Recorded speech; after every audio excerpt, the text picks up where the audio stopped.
से दिखाई दे रहा है पीडीपी को इस वजह से क्योंकि शियों के एक बहुत बड़े लीडर हैं इमरान रजा अंसारी, उनका सपोर्ट सीधे सीधे पीडीपी को था। और इसके अलावा एक दो और शिया जो बड़े रहनुमा या लीडर, जिसको रिलीजियस जो लीडर हैं, उनको भी उनका सपोर्ट भी पीडीपी को था।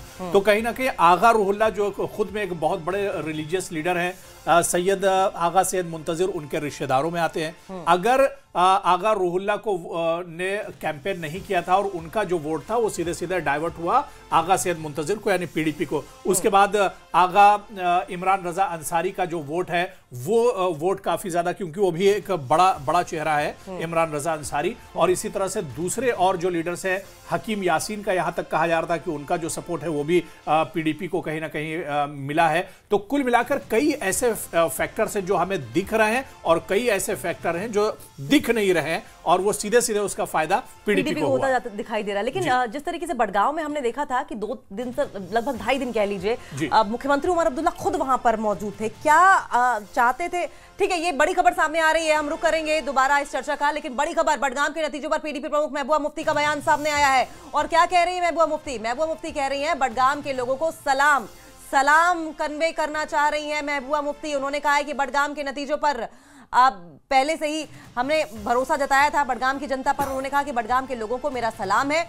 आपको बता दें कि रुझानों में बड़गाम में पीडीपी काफी हद तक आगे चल रही है, 5238 से ज्यादा वोटों से आगे चल रही है। और ऐसे में ये बड़ा झटका नेशनल कॉन्फ्रेंस के लिए है। 14 राउंड की जो मतगणना है वो पूरी हो चुकी है, वोट काउंटिंग पूरी हो चुकी है। और ऐसे में 3 राउंड की वोट काउंटिंग, ये देखिए, ये जबरदस्त जश्न पीडीपी पार्टी का देखने को मिल रहा है। कार्यकर्ताओं में जबरदस्त जश्न है, हाथ हिलाकर, फोटो खींचकर, नारेबाजी करते हुए वहां पर जश्न मनाया जा रहा है। और ये जश्न अबू कहीं ना कहीं ये बात को इंश्योर करे, एक्सक्लूसिव तस्वीरें हैं ये अपने आप में कॉन्फिडेंट है कि 3 राउंड की होना हो, लेकिन हम जीते हुए हैं। अब ये जश्न अंकिता और महबूबा मुफ्ती का जो ट्वीट है, जो उनका पैगाम है कि बड़गाम के अवाम को सलाम, ये कह रहा है कि अंदरूनी तौर पर उन्हें पता चल गया कि पीडीपी यहाँ से अब आसानी से जीत रही है। हाँ। तो इस वजह से महबूबा मुफ्ती का भी मैसेज आ गया है और पीडीपी के खेमे में बड़े पैमाने पर जोशो खरोश और उत्साह देखने को मिल रहा है। बड़े पैमाने पर जश्न मनाया जा रहा है। आप तस्वीरें देखिए किस तरह से, क्योंकि महबूबा मुफ्ती के लिए, पीडीपी के लिए ये जीत बहुत मायने रखती है, बहुत बड़ी जीत है। जो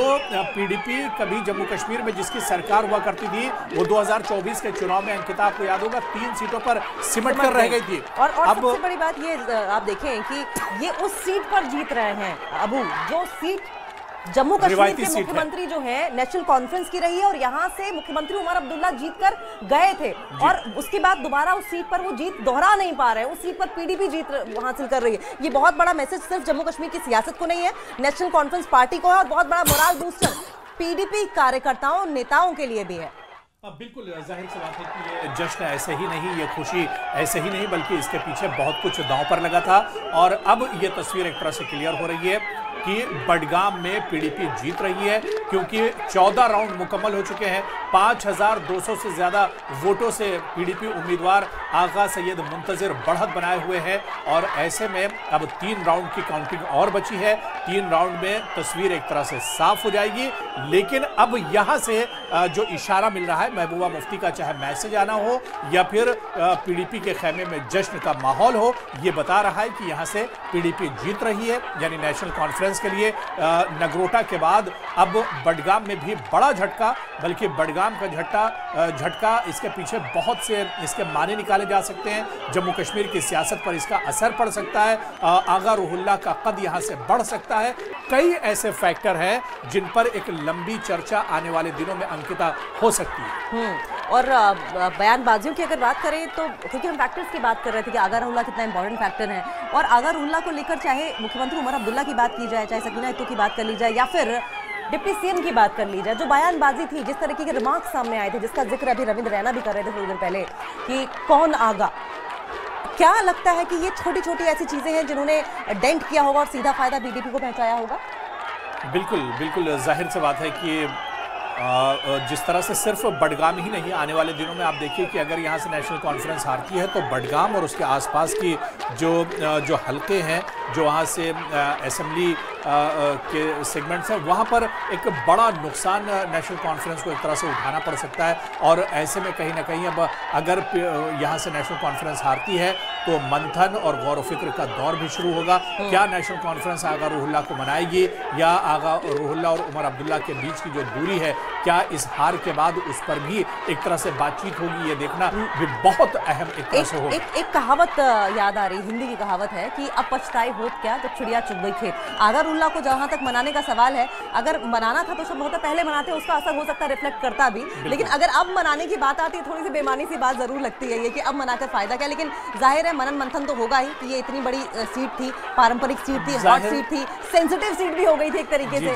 और हार गए। अब अंकिता, क्योंकि उमर अब्दुल्ला की सियासत ये लंबी रेस के घोड़े हैं और ये जाहिर सी बात है कि एक लंबी सियासत उनकी होनी है और अगर जम्मू कश्मीर में लंबे दिनों तक सियासत कर रही है तो जो अपने रूठे हुए हैं अब इस नतीजे के बाद तो ये लाजिम है कि उन्हें मनाना पड़ेगा, क्योंकि ये बहुत बड़ा इशारा है उमर अब्दुल्ला के लिए, नेशनल कॉन्फ्रेंस के लिए कि अपने ही खेमे में जो लोग नाराज हैं उन्हें अब एक तरह से मनाना पड़ेगा। और आप देखिए कि आगा रूहुल्लाह की नाराजगी सिर्फ अपने लिए नहीं है, वो अपने काम के लिए या अपने लिए इस तरह से नाराज नहीं हुए बल्कि आवाम के मुद्दे थे, चाहे स्टूडेंट्स का मुद्दा, रिजर्वेशन से जुड़ा हुआ मुद्दा हो, चाहे आप देखिए कि डिजिटल मीटर का जो मामला है उसका चाहे मामला हो, या इसी तरह से जो वादे चुनाव के वक्त उमर अब्दुल्ला ने किए थे, नेशनल कॉन्फ्रेंस ने किए थे, उन वादों को लेकर सरकार ने काम नहीं किया, इस वजह से आगा रूहुल्लाह नाराज थे। और आगा रूहुल्लाह ने उस वक्त यही बात कही थी जब न्यूज़ 18 JKLH के नुमाइंदे ने और संवाददाता ने उनसे बातचीत की थी कि आखिर हम बडगाम वोट मांगने किस मुंह से जाएंगे, हमारी सरकार ने काम किया नहीं है, उमर अब्दुल्ला सरकार नाकाम रही है पिछले 1 साल में काम करने में, तो ऐसे में हम अब जब बाईपोल होने जा रहे हैं, ज़िमनी चुनाव होने जा रहे हैं, तो हम वोट किस मुंह से मांगने जाएंगे। और आगा रूहुल्लाह की छवि किस तरह की है, उनकी पहचान इस तरह की है कि वो अवामी लीडर है, रिलीजियस लीडर तो है ही लेकिन वो अवामी लीडर भी है और जो मुद्दे उन्होंने पिछले दिनों उठाए वो जाहिर सी बात है कि सब जमीनी मुद्दे थे और सब आवाम से जुड़े हुए मुद्दे थे। तो ऐसे में आगा रूहुल्लाह, बल्कि हम कुछ देर पहले बातचीत कर रहे थे, कई हमारे जो व्यूअर्स थे उन्होंने ये कहा कि आगा रूहुल्लाह का कद यहाँ से काफी बढ़ेगा। और ये देखिए आगा रूहुल्लाह और आगा मुंतजिर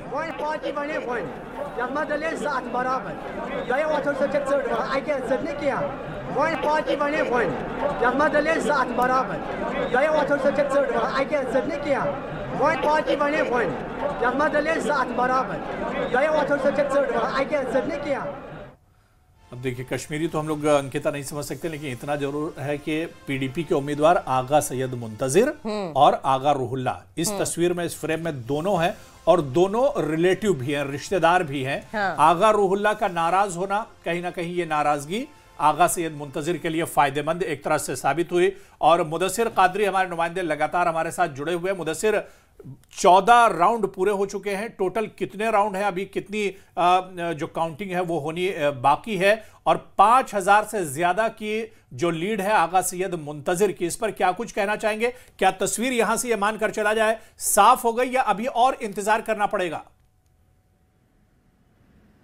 बिल्कुल, लगभग जो तस्वीर है वो क्लियर हो गई है और पीडीपी के उम्मीदवार जो आगा मुंतजिर है तो वो लगातार जीत की ओर जो है वो बढ़ रहे हैं और अभी 3 राउंड हालांकि बाकी है, लेकिन जिस तरह से पीडीपी ने सबकत बनाई हुई है तो उसे यही लग रहा है कि पीडीपी अब आहिस्ता आहिस्ता जीत के दरवाजे की ओर जो है पहुंच रही है। और सबसे गौरतलब बात यह है कि अब जिस तरह से प्रतिक्रिया सामने आ रही है और बीजेपी के जो LOP है, leader of opposition Sunil Sharma, जिस तरह से उन्होंने बयान दिया और उसके बाद जो नेशनल कॉन्फ्रेंस की अपनी अलय है कांग्रेस और कांग्रेस के चीफ विप से हमारी बात हुई तो उन्होंने ये कहा कि नेशनल कॉन्फ्रेंस को इंट्रोस्पेक्ट करने की जरूरत है, यानी कि मुहासिबा करने की जरूरत है। और साथ ही साथ पीडीपी का भी लगातार यही कहना है कि इस बार जो लोग हैं उन्होंने नेशनल कॉन्फ्रेंस की पॉलिसियों को जो है खारिज कर दिया है और यही वजह है कि नेशनल कॉन्फ्रेंस आज उस वोट शेयर को भी पूरा नहीं कर पा रही है जो माजी के इलेक्शंस में वोट शेयर देखा गया था। हालांकि बडगाम की अगर हम बात करेंगे, बेस्टर्न रहा है, ये नेशनल कॉन्फ्रेंस का गढ़ रहा है। और इस बार जिस तरह से आपने आगा सैयद रूहुल्लाह मेहदी का जिक्र किया तो इसका एतराफ जो है सलमान सागर भी कर चुके हैं कि कहीं ना कहीं वो फैक्टर भी जो है हाइल रहा है कि जो एनसी है, नेशनल कॉन्फ्रेंस जो है अपने हदफ से दूर रही। और जिस तरह से पीडीपी का जो कैंडिडेट है, और पहले ही ये अनुमान लगाया जाता था कि अब नेक टू नेक फाइट जो है वो चलेगी, और जिस तरह से ये भी एक्सपर्ट्स कहते थे कि काफी थिन मार्जिन रहेगा और थिन मार्जिन के साथ ही जो पार्टी है वो जीतकर उभरेगी। लेकिन यहां ऐसा बिल्कुल भी नहीं हुआ और एक मजबूत साख्त के साथ पीडीपी जो है आगे बढ़ रही है। और थिन मार्जिन की बात हम नहीं कह सकते, एक अच्छा खासा मार्जिन जो है वो विनिंग फैक्टर साबित हो सकता है पीडीपी की जीत के लिए। तो कुल मिलाकर हम देख रहे हैं कि एक जो रेफरेंडम है, बीजेपी का कहना है कि रेफरेंडम का आज इशारा दिया है लोगों ने वाज़ेह तौर पर, और नेशनल कॉन्फ्रेंस की जो पॉलिसियां है, जो मौजूदा पॉलिसियां है, और जिस तरह से ये वही लोग हैं, ये वही वोटर्स है जिन्होंने 2024 में नेशनल कॉन्फ्रेंस को भारी मात्रा में वोट दिए थे, और एक एब्सोल्यूट मेजॉरिटी के साथ नेशनल कॉन्फ्रेंस जो है जीत गई थी वो इलेक्शंस और विराजमान हो गई। बिल्कुल मुद्दसिर हमारे साथ बने रहिए, दोबारा से आपके पास लौट कर आ रहे हैं मुद्दसिर। इस वक्त बिहार से जुड़ी बड़ी खबर